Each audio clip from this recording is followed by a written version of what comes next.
Good morning, sunshine, and welcome back to another episode of Shine Buzz Daily, where it's all about raising your vibrations and taking inspired action to create the life that you want after a toxic relationship. Today, we are going to talk about our intuition, okay? As we discussed yesterday in our chat, we wanted to figure out exactly how we could tell that intuition was happening and how it affects us in our body and all this other kind of good stuff. So we're just going to jump right in. And as usual, for those of you who are new around here, what I will be doing is for about the first 10 to 15 minutes, maybe 16 or 17 minutes, I'll be sharing a little bit of content with you. And then I'll read the cards, which I'll get to in a moment. You'll see what I'm talking about. And then we'll jump into the chat for our daily discussion. And we'll just hang out and talk to each other for a little while. All right? So let's just do it. All right. So I've told you before about my first wedding, and I'm not going to go into a whole bunch of detail about that, but I will tell you that I recall standing at the altar, barely able to hear the minister or anyone else talking because my head was screaming, "No, run!" Right? Okay. As you're probably aware, that marriage didn't last very long, and when my son was 16 months old, I became a single mother. So that meant I had to put him into daycare so I could go to work. Well, from the ages of 2 to 5, I had found this amazing preschool that had aftercare. It was wonderful. I felt so secure and safe with my son there. He learned a lot of things. It was really good. But then when he was ready to start kindergarten, I had to find a new program because they didn't take kids above the age of 5 who were already in kindergarten at this preschool. I was having a hard time with it, but I knew it was time to change, so I started looking. And I checked out several places in the area. I did a lot of interviews, and I finally found one that was not only within my price range, but located pretty close to home. And the price was right, but it made me feel nervous because there was this busy street, like an exit. It was kind of off on a little side street, but right next to an exit to the highway from a really busy street. And I pushed past that partially because, well, to be honest, it was within my price range and close to home. And partially because I was not able to really find very many negative reviews on the place, right? So I thought, but let's just be fair. This was at a time when we didn't have internet in our homes, at least not everyone did. I didn't. It was, I want to say 1999. No, that's not right. 2000, maybe 2001. All right. Anyway, it wasn't common. Not everyone had internet. We didn't have smartphones. So it wasn't so easy to find reviews back then. Well, anyway, something else about the place wasn't feeling quite right to me, and I couldn't quite put my finger on what it was. And I thought, well, there was a male daycare worker, and that kind of stuck in my head. Is that normal? And I thought, well, I'm being a jerk. I can't just, assume that this man can't do this job. I mean, he's probably just as capable as anyone else. And so I pushed that aside because, I'm not trying to be a sexist. And then I wondered, well, was it the way the director looked at me when I signed up? Was it the way that they looked at him? What was it? Something was just off for me. I couldn't figure it out, but I kind of brushed my worries aside because I was taught that most of the time I was full of crap when I had those little inklings of things. I was taught not to believe myself. So I went ahead and I put him in the daycare, and I thought, all right, well, let's just see what happens. Well, the third day that he attended, I was leaving work and I felt this urge to hurry up and get there. And I didn't know why, because normally that wasn't the case. And I had like a whole hour after I got off work so that I didn't need to rush to get there before I had to pick him up. But that day, I really felt the urge to hurry up and get there. And so I rushed on, jumped in my car, drove as quickly as I could safely drive to get there. And then as I pulled in the parking lot, I see my son standing in the parking lot alone, mind you, next to this really busy street where the highway was right there. It was a whole thing. And he was just all by himself. No daycare workers anywhere, just this little 5-year-old who was small for his age standing in the parking lot alone. Obviously, I was horrified. I grabbed him by the hand. I took him in the daycare. I said, what is going on? Da-da-da-da. Of course, they blamed him for being, he didn't stay with the group. But isn't it the responsibility of the daycare worker, I said, to make sure that all the children are there? Well, sorry, I was really overwhelmed and da-da-da-da, whatever the daycare worker said. Obviously, I reported the daycare and pulled him out that day. The next day, I found a new daycare that was more expensive and more responsible. After that, I felt sick about it for a long time because I thought if I had not, if I had followed my gut in the first place, my kid's intuition or his safety, his physical safety, potentially his life wouldn't have been risked. And I was so angry at myself for doing that. So I guess my question for you is, has there been a time that you have not followed your intuition and regretted it, or a time that you did follow your intuition and you were glad that you did? If so, let me know in the comments right now or in the chat right now. But let's move on. What is intuition exactly? Well, it's that gut feeling you get. It's that hunch that comes along sometimes. It's the ability to sort of understand something without the ability to sort of understand something immediately, but without the need for conscious reasoning. Sorry, I just saw something weird on my ceiling. Anyway, oh my gosh.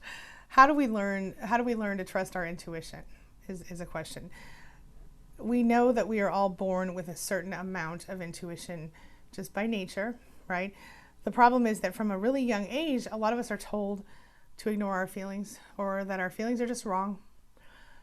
And I think this is true for nearly everyone on some level, but especially for people who were raised in toxic households, and or people who have spent time in other toxic relationships.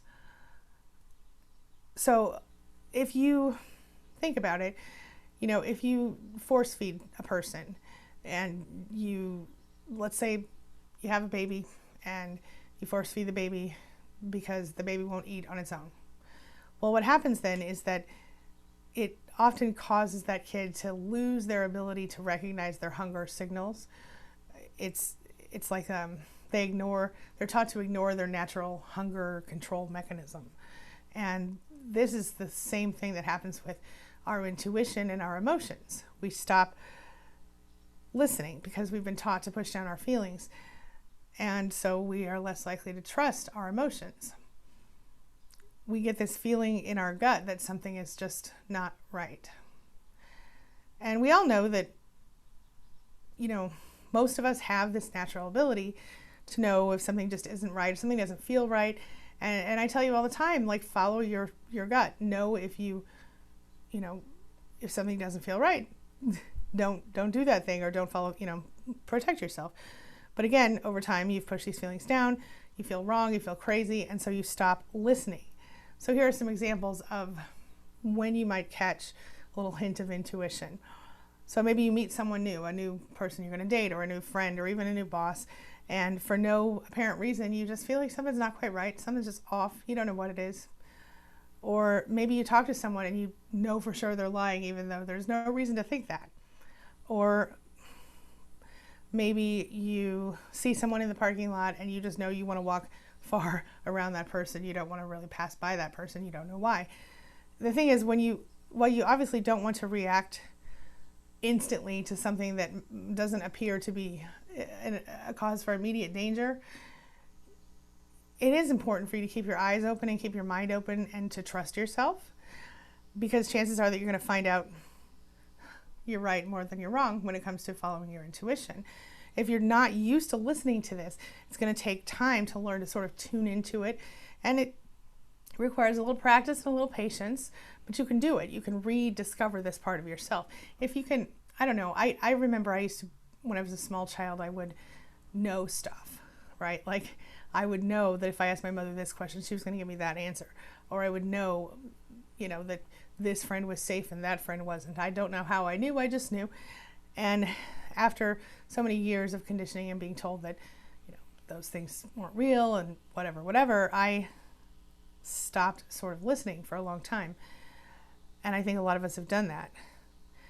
But when you're going back to learn how to use it again, at first you're probably going to find yourself feeling not sure of exactly how to access it or how to hear it or feel it. And you're going to find out that using your intuition is a whole lot like using your physical muscles. So you need to be using it often and regularly in order for it to be sort of in the shape that you want it to be in, right?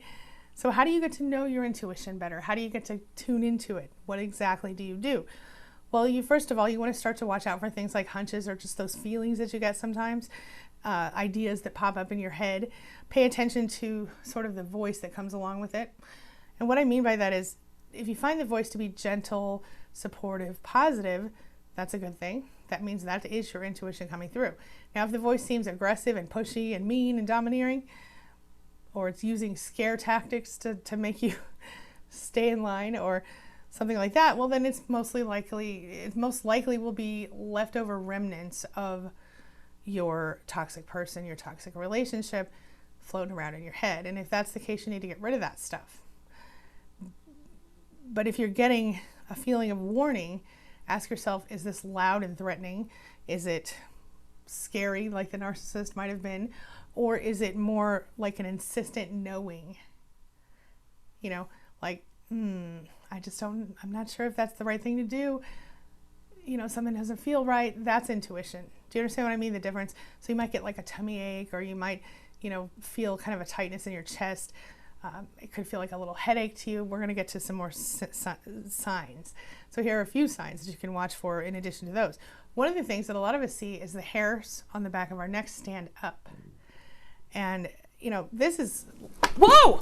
Oh my God. Oh, something weird is going on in here, you guys. I'm not really okay with it. Anyway, I'm freaking out. Okay.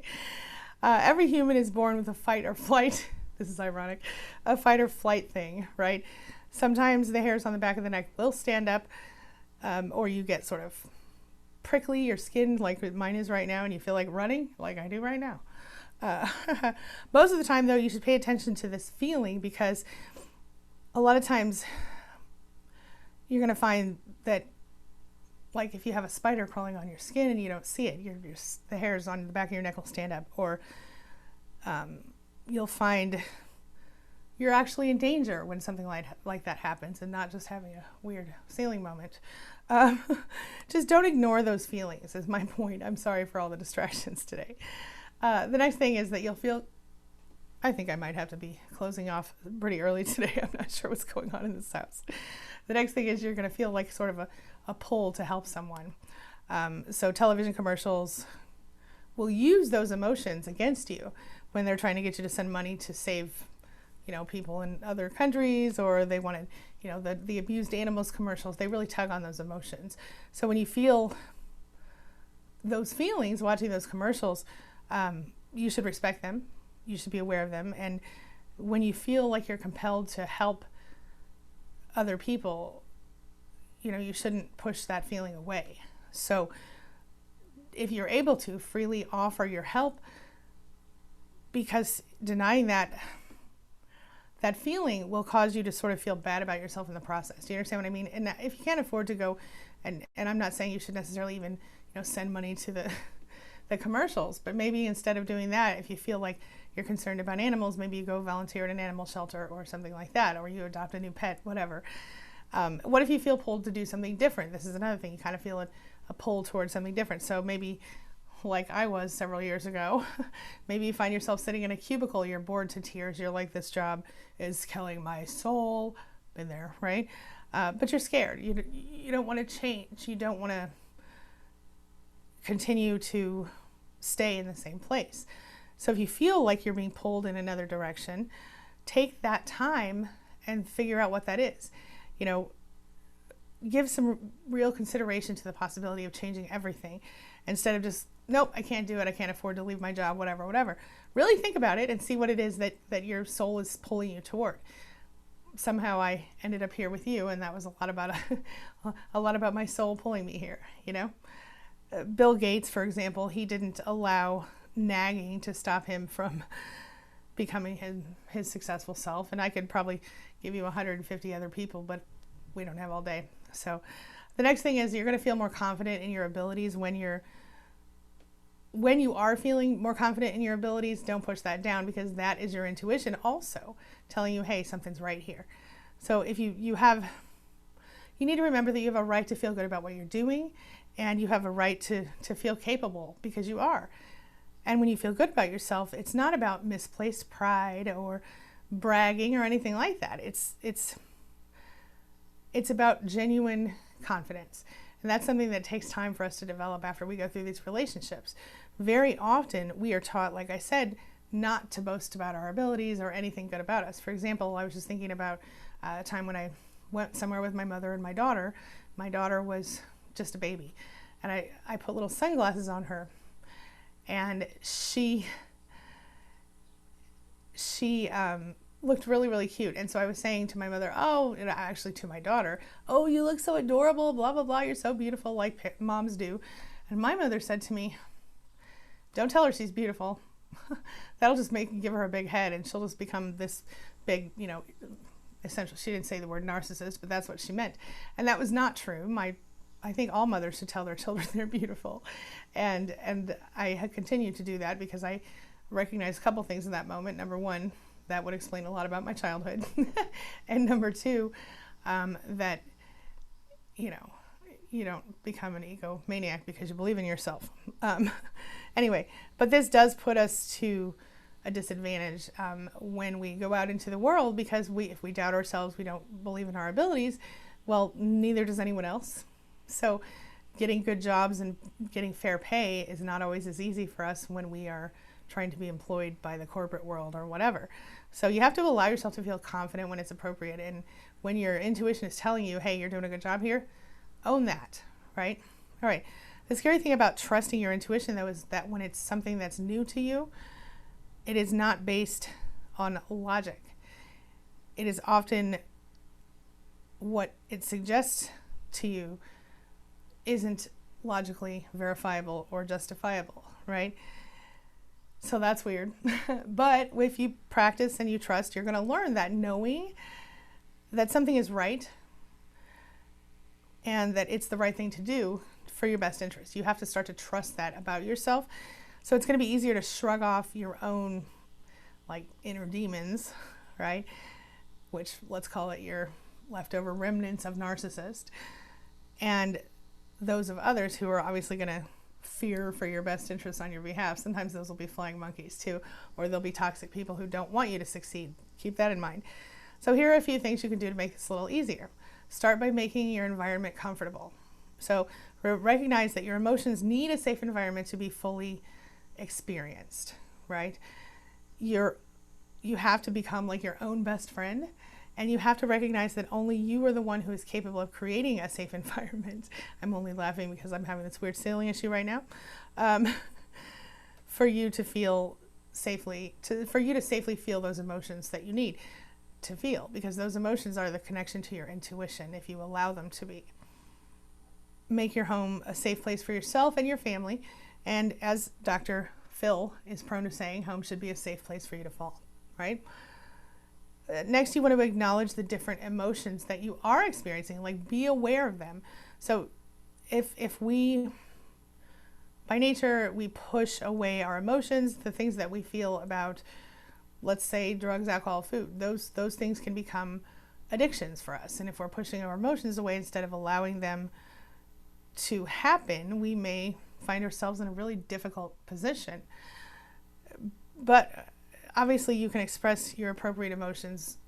You don't want to just be having outbursts in public, but do express yourself appropriately when you can. And if you are at home and you need to scream and cry and yell, do what you got to do, except not to other people. Anyway, another thing you can do is, there's weird noises in my house. Another thing you can do is try to be aware of, I don't know what's going on with this house today. I'm thinking it's haunted. Try to be aware of the emotions that you're having, and try to name the emotions other people are having, because this helps you sort of tune in better to your own. So if you want to if you feel like you've lost your ability for empathy, or you feel like you're not as good at it as you used to be because you spent so much time focusing on reading The Narcissist, for example, practice paying attention to and naming the emotions that other people are having, right? So people who do show great empathy to others, even if they haven't gone through a situation themselves, we all know they have happier lives in general than people who don't. And we can just look at ourselves, and we can look at the narcissist for that, right? You don't need to, for example, be homeless to understand how demoralizing that situation would be if you are relatively empathic. Next, write down your feelings. So keep a journal of your feelings, or write it in your bullet journal or whatever. This will help you to process the different emotions, and also you can do this if you're paying attention to other people's emotions around you for practice. Recognize that your journal is going to be able to help you work through those emotions in a healthier way, as well as giving you something to look back at when you're having trouble. And then you can try, testing your judgment to accuracy and going for it. So if you're afraid to kind of just go with your gut because you've pushed down your intuition for so long, like a lot of us have, then try a little test. Pick one thing. So for example, if you feel like, I need to change jobs and I don't know why, I just feel like this, start looking for a job, for real. Start looking for a job and see what happens, because even if you don't end up leaving the job, going on a few job interviews will really help you to test your your intuition. And you might just find a job that you love. I know this happened to me once. I turned in a resume to a company that was a competing company of one I was working for. And I did that because I was mad. I physically mailed it. That's how long ago it was. But I was mad at somebody at work. I didn't want to be there anymore. And then by the time the company called me for the interview, I had gotten over that and I was fine with staying where I was. Well, interestingly enough, I went to the job interview and I did not care if I got the job. I didn't even want the job. I just went in there, was myself, and I was chill and joking around with them, having a good time. And they hired me and they wanted me so much that I turned them down 3 times. They bumped up the raise, bumped up the money twice and offered me benefits early so that I could come and be there at this company. And what was interesting about that is that I sort of reluctantly left my other job where I had a lot of friends and I was feeling really good. And within 6 months, that place fired everybody in my department. So that was kind of fun. Anyway, or if you feel strange, like you want to run from a situation, run. Like, go. Don't do what I did and stay and end up, being a single mom and whatever. I'm sure a lot of us can relate to that. But my point is, as you learn to trust your emotions by practicing actually letting them happen, actually feeling them instead of pushing them away, and you listen to your intuition, you're going to get better at discerning, automatically knowing what's right and wrong. The key to developing this all-essential trust in yourself is to start small. So don't make big, giant, life-changing decisions based on your intuition if you're not comfortable hearing it and feeling it, right? So you might still be confusing the inner voice of yourself and your own higher self from the inner voice that you developed as a sort of the leftover narcissist stuff. The narcissist still kind of talking in your head, right? That's our inner critic a lot of times. So my point is, ask your intuition to guide you through smaller decisions to start with, to practice. Wait for that gentle, knowing feeling, that feeling that you're just like, okay, this seems right. And don't expect an instant answer. Sometimes you have to kind of watch for it. Sometimes it looks like a sign. It looks like a, just a little nod from the universe or God or whatever. It does come, and when it does, you'll know it. And then over time, as you tune in more and more, you're going to find that you suffer less and you worry less and you have less anxiety and your body hurts less. And you're going to trust that everything's going to work out, because most of the time, if you are focused on and following your intuition, you do. It does work out better than you could have even imagined. So apologies for all of the distractions during that little bit of content, but here's the deal.